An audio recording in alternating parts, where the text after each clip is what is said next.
Hi guys, we're going to continue today where we left off the last time, and that is in Surah 4.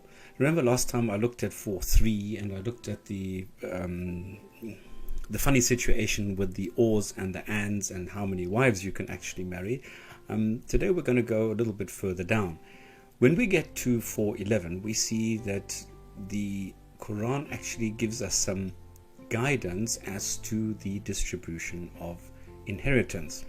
Now, if it is really true that before the Quran there was no such thing and females got nothing and now at least they get something, well, that would be quite a good thing.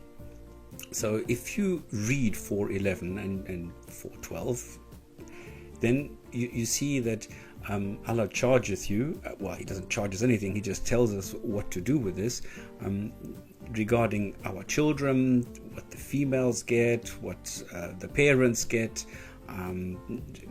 So there's a whole lot of rules and regulations here which make a lot of sense if there really was nothing else at the time. If we read in 4.12, it goes into more detail now, because now it tells us if the wife dies, what happens again with the children, with the parents, with brothers and sisters. And I mean, you really need to get this right, because if you don't get it right, guess what's happening to you? Well, you're going to go into eternal fire, which is not such a nice prospect, I must admit. Now, if you read further down Surah 4, you have to read all the way to the end, which actually sort of seems to end praising Allah. He sends you a clear light telling you what to do with the Quran, and he will guide you by a straight road. And then, like an afterthought, you get to the last one, which is 4.176, which seems to go back to inheritance. So it looks like they forgot something and then added this later, because now if a man dies childless, what happens if he has sisters or brothers, something which was not taken care of in the previous verses? So let's take a look at this, because, well, the thing is, normally what happens, people just look at the numbers, and this is something that I don't want to do. I really want to understand the text and not just dive straight in and see who gets a sixth and an eighth and a ninth and so on, but really try and understand what it is that we see here. So let's go and see what Surah 4.11 tells us about the division of inheritance, the fara'id. Well, first of all, we are told that Allah's rule number one is that the male gets double what the female gets. This is what Allah wants us. This is the first thing that He wants us to know regarding inheritance. The male gets double what the female gets. Then, if we go and see if there are women more than two, women, this must be the daughters. So if you have only two daughters and no male, then they get 2/3 of the inheritance, which, well, it sounds quite fair. And if there is only one daughter, then she gets half. What happens if there's only one son, or if there's two sons? How does that split up? Okay, maybe we'll get this later. Then the parents, they each get 1/6 of the inheritance if you have a son. If you don't have a son and there's only the parents, then the mother gets 1/3, which actually sounds quite fair. But if you do have children, then the mother gets 1/6. This doesn't sound fair anymore, but, well, that's the way it goes. And then it says, if you have not bequeathed anything else, then if paid the debt, so you can bequeath anything that you want. But then I don't understand why you need these laws if you can say whatever you want. Then it says, your parents or your children, ye know not which of them is nearer unto you in usefulness. Well, I hope this means that it doesn't really matter whether it's parents or children, because they are all supposed to be treated equal. I hope that is what it means. Now in 4.12, it starts off very well. I have a lot of hope here, because it says if the wives, well, if one wife, well, I don't think all your 4 wives should die before you get something, but if one of your wives dies, if you don't have any children, then you get 1/2. But if you do have children, then you get 1/4, a quarter of what she leaves, after any legacy that they may have bequeathed. And again, they can say whatever they want, but if they don't, or if something is left, then you get 1/2 of that. And then unto them belongeth the 1/4 of which ye leave if you have no child. Didn't we just handle this? But if you have a child, then 1/8 of which ye leave. No, hang on, this is now the husband again. So the first one was the wives, and now, without any break or without telling us, we are now going back to the man. So now the man, if he dies and has no children, then they get 1/4. No, but hang on, just now it said that they get 1/2 or 1/6 or a 1/3. No, the mother gets 1/3. Now, it looks like I will have to put this into numbers after all.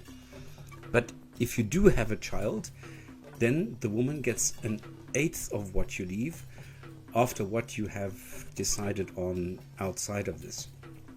Now, if a man or a woman have a distant heir, if you don't have parents or children, like a brother or a sister, so if I were to die and I have no children or parents or anything, but I have a brother, then on the mother's side.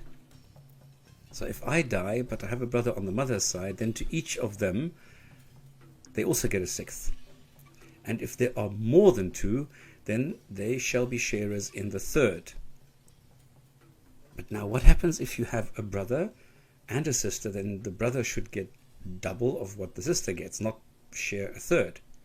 Or this is going against 411, after any legacy that may have been bequeathed. Now, this is what Allah tells you what you should do. If you go to the last verse, then remember, this one is now the distant kindred. So if a man doesn't have children and he has a sister, hers is half the heritage. And he would have inherited from her had she died childless. Alright, this I don't understand. Now the funny thing is, I went and looked at the tafsirs, I went and looked at explanation. Nobody explains this. He would have inherited from her had she died childless, because everybody just jumps into the numbers, but they don't explain the words, he would have inherited from her had she died childless. If they have 2 sisters, then they get 2/3 of the heritage, as opposed to what was said previously, I suppose. And if there are men and women, then the male gets twice of what the females get. Now that is important. So this we hear all the time. No, this does not make sense in the text form. I shall have to go and find out what the real numbers are. So what I'm going to try and do is assign numbers to these sentences. Okay, so we've got the numbers. So let's see what we get from the different surahs. In 11, we see that the male gets double, that if you have 2 daughters, they share 2/3. If one daughter, the share is 1/2. The father gets 1/6. The mother gets 1/6. The mother gets 1/3 with no son. The father, we don't know. The mother, we don't know with a daughter. Mothers with brothers is the same as before. The added information in 412 is that the husband gets 1/2 and 1/4 with children. The wife gets 1/4 without children, where before she was getting 1/3 in 11, so I don't know which one to take. And she gets 1/8 with a child, where she was supposed to get 1/6 with a son. So I don't know which one to take here. Then on the mother's side, the brother shares 1/6, the sisters share as well, and if there's more than 2, they share 1/3.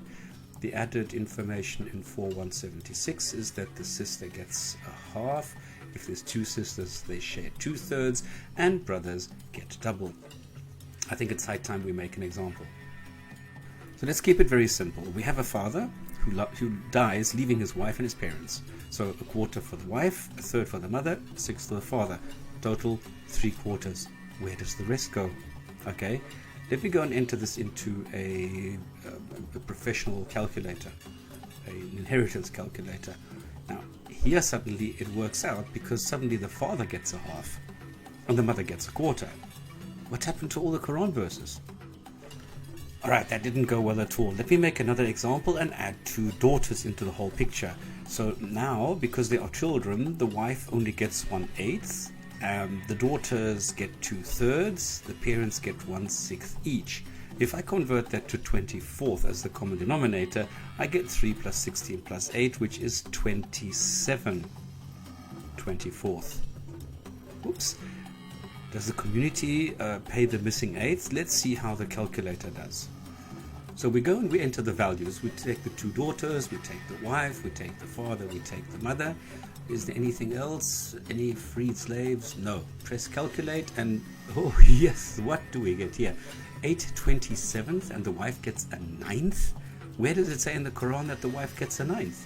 So even the calculator, when he adds it up, he realizes it's oversubscribing.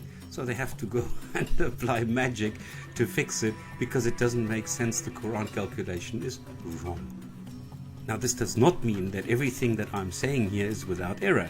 I can be making mistakes, but what I see is a Quran that is making an attempt at settling inheritance disputes, but fails miserably, as the arithmetic is not thought through and leaves huge holes.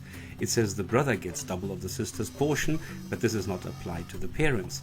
Yet when I change the scenario to 1 daughter, we suddenly have both me and the inheritance calculator doing the same thing, getting it wrong, and then the inheritance calculator applies the special case of the father and just simply increases it. Magic.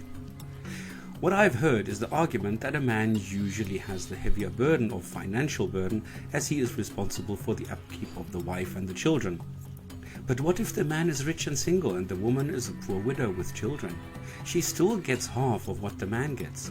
Is this just? Is this what Allah intended? If a man dies without leaving parents or children or a spouse behind, but only a sister, then I suppose 4.12 applies. Have a brother or a sister, to each of the 2 a 6th. Or does 4.176 kick in? He has a sister, she shall receive a half of what he leaves. Is it a 6th or a half? And what about the rest? The Islamic calculator says the sister inherits everything. But based on what? There are so many scenarios that I can dream up, which all leave missing or surplus portions of the estate. Is this the best a God can come up with? And if humans need to step in and repair the errors in the Quran calculation, why bring it up in the first place? Why bring up something where 2 types of verses or different verses are attributing different portions to the same person? Now, if there is a scenario where I have made a mistake, please let me know. I am not without fault. And as always, if you believe that your God exists, feel free to do so. An error in a book made by humans should not deter you. So until you find it, I'm assuming that it is a book made by humans. Thank you very much for your time.